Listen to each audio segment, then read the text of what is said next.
Welcome to the Banker Lamp. Please enjoy the video. You'll begin by confirming hardware and drivers. Make sure your controller is powered and connected. Once done, install any manufacturer drivers, restart the computer if prompted, and open Cubase. Now navigate to Studio, then Studio Setup to add a device. This is where Cubase learns your controller. You're acting quickly to eliminate connection errors up front.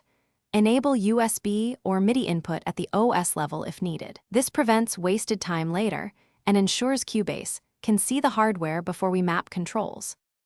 Next, add the controller in Studio Setup or choose generic remote when a preset isn't available. Select the correct Midi input so messages reach Cubase.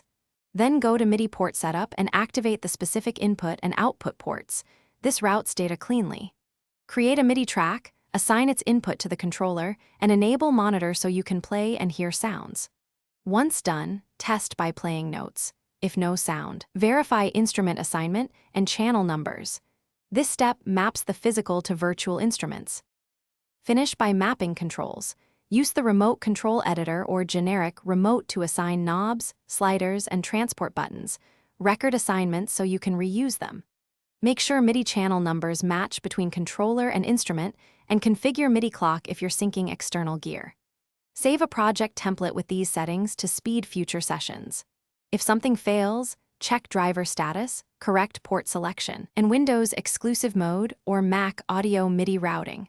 Often a single disabled port or wrong channel is the culprit, so methodically recheck each item. Thanks for watching. If this was helpful, leave a like and consider subscribing. See you next time.